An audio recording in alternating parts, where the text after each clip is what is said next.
time for another Sci-Fi Fantasy Saturday.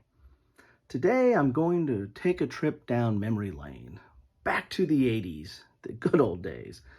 Now in 1980, a game called Titan was released, but that's not the version that I was most familiar with. The one that I was familiar with was released in 1982 by a game company called Avalon Hill. And I don't know if you're familiar with that version of Titan, but that's the one that I played many times with a friend of mine, actually the friend that got me into war games and heavier board games. This version is from Valley Games and came out much later in the 2000s. But that 82 version of Titan, I played that a lot, and then another friend of mine bought it. I was not too impressed with it. And actually, I brokered a trade between him and yet a third friend of mine who had Magic Realm, and brokered the trade for them to exchange copies. I did not own a copy of Magic Realm nor Titan, and I've always scratched my head why I didn't do that. But I cured that much later with this version of Titan from Valley Games. Now, this version of Titan is has much more production value, has a lot different, has different graphics, has a mounted board, or a more colorful mounted board, thicker counters. The battle boards are again mounted and has much better graphics. So this is definitely an upgrade from the 1982 version of the game. So let's take a look at this. There's the cover box there of Titan from Valley Games. And if you look at the board here, it looks kind of like a mess, right? Titan was a very abstract fantasy game. Basically, in this game, you are playing a Titan. So one of the characters, each of the different players is going to be a Titan. And you're basically going to build legions that have different types of characters or monsters or creatures that you are recruiting, and you're moving them in a legion around this board here. And it basically is a last man standing type game. The way you win the game is by destroying all the other Titans, all the other players. The player stays in the game as long as they have their Titan. The minute they lose the Titan, they're out of the game. Sounds simple enough. That was probably the biggest weakness of this game. It was a very interesting game and I'll talk about some of its aspects, but the biggest downfall of this game was its length.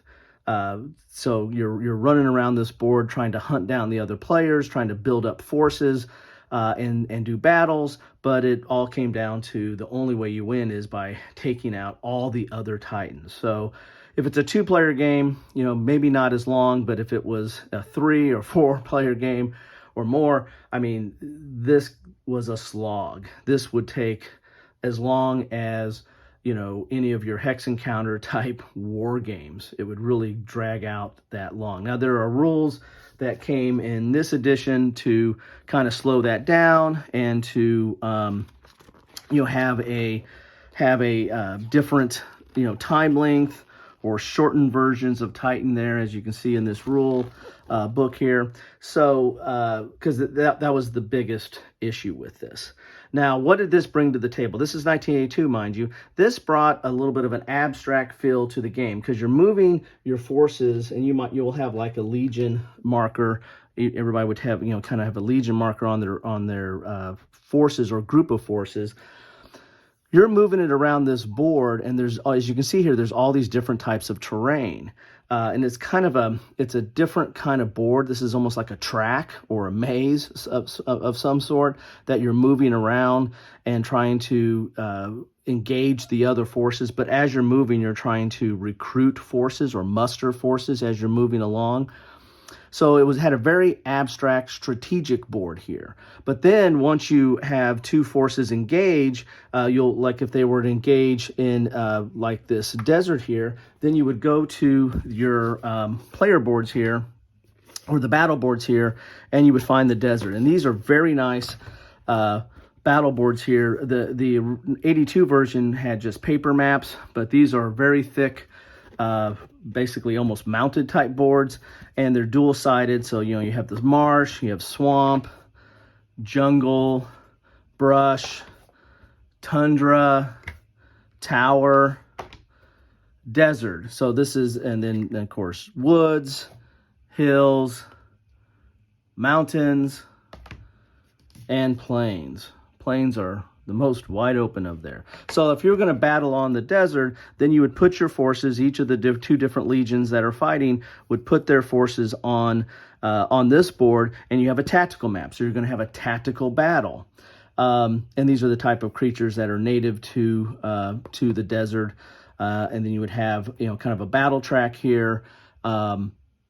And you'll conduct a battle, right, on this battle board here. And again, there's all these different types. Each one of these different terrains on this strategic map are represented on these battle boards. And so, and that's how you try to win the game. You want to try to get the other, your opponent's Titan in one of these battles and defeat them in that battle. And that's how you win the game. So it's kind of a running around this map, or the strategic map, mustering forces, building up your armies or building up your legion, and then trying to trap the other opponent's Titan in a battle, to engage them and defeat them in a battle on one of these battle boards. And you do that. If there's 4 players, then once somebody knocks out the other 3, they win the game. So interesting, in 1982, you have the strategic and tactical battle boards. Didn't see a lot of that. I mean, you probably in some war games, but really not in a ton of war games as well. But definitely in the fantasy realm, this was kind of an interesting addition. I've covered Beast Lord in the past by Yaquinto. That had a strategic and a tactical map somewhat like this as well.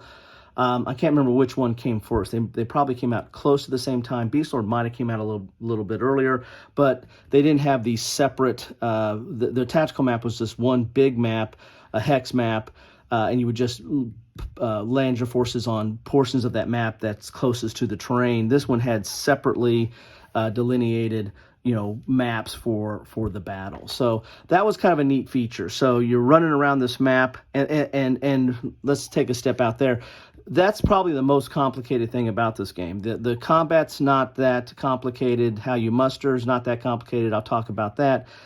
The running around this map was a little strange at times, because you had to follow these arrows here, and these arrows, like they're triple arrows. If you're continuing to move, you got to continue to move in the direction of the triple arrows. If you're starting in one of these hexes that has like a dot or a bar, there was rules based on how you could flip over and move in there. So that once you got playing, it wasn't that complicated, but understanding how you can move, when you can move, and how you jump over these different lanes, that was a little bit different, because again, this is abstract. This is a very abstract strategic map on how you get to these different terrains.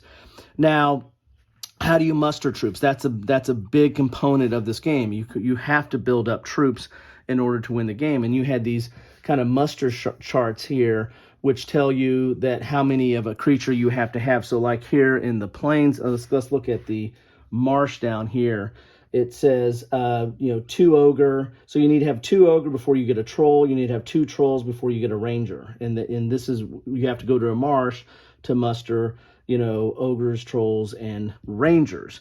And here is kind of the muster chart. It's kind of a muster diagram that kind of tells you what leads into. So, you have to have gargoyles before you get a cyclops. You have to have cyclops to get a gorgon, and the like. This is kind of how they match up, and then how you get a colossus, which are pretty big dudes there. The combat is kind of relatively straightforward here. The Titans are a little bit different. Let's pull out one of these guys here, a warlock here. That's the number of dice they get to roll. That's range combat. Range combat is here again. You're going to be doing combat on, a tactical map here, and so that's where your range comes in, about line of sight and how you can hit certain things on the range chart. But the number of dice they roll is reduced. It's like half rounded up for range combat. And then this is their skill level. And that was an interesting thing about this combat is this is how many dice you roll, but this is your to hit number. You're going to compare your skill level of the attacker versus the skill level of the defender. So if you have this warlock of 4 going against a skill level of a 2, that's the to hit number, right?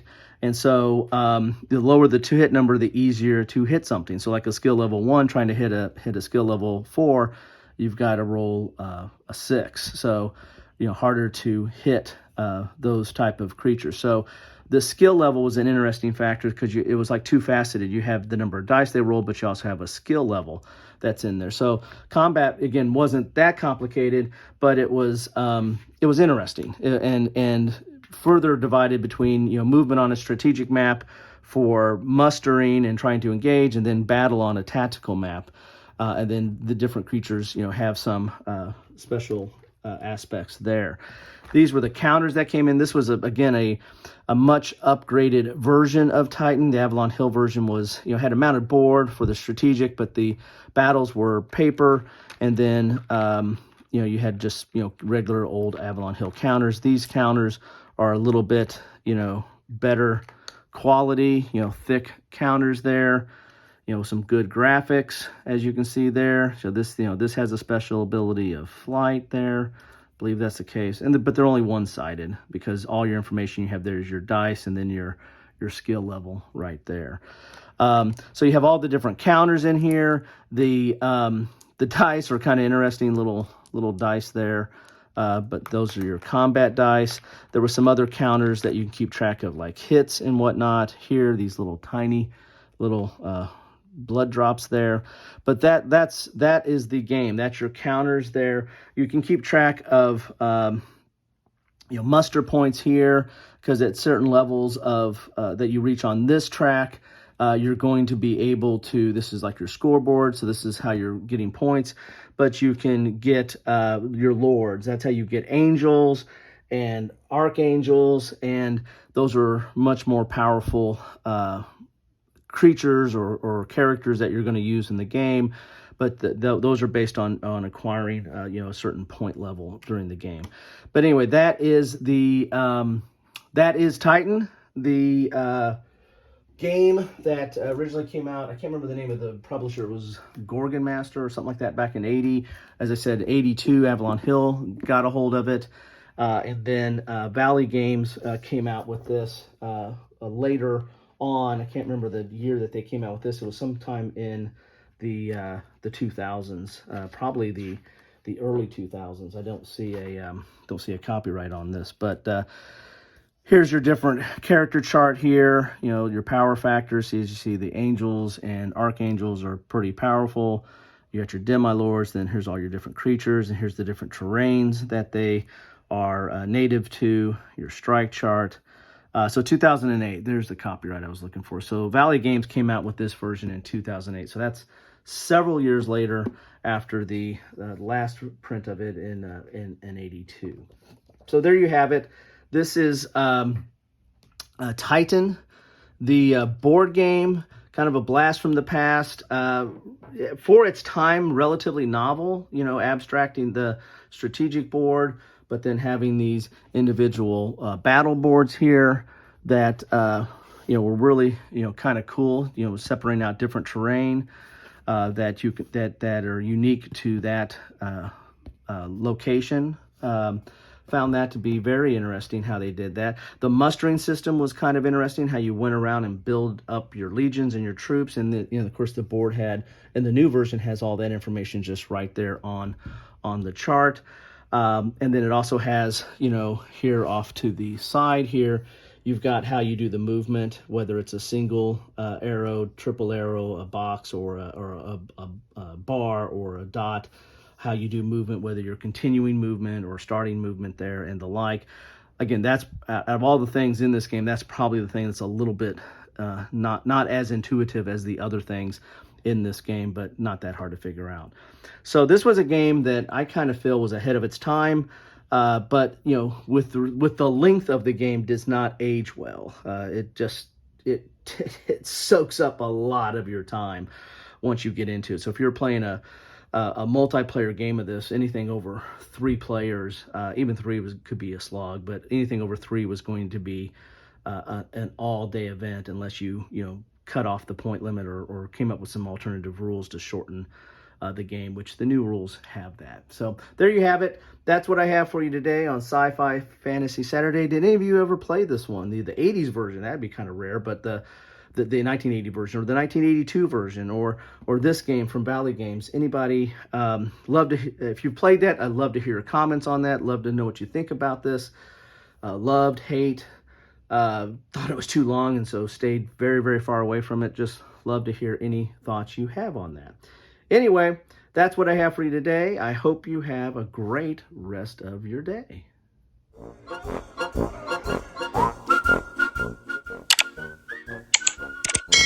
Thanks for watching.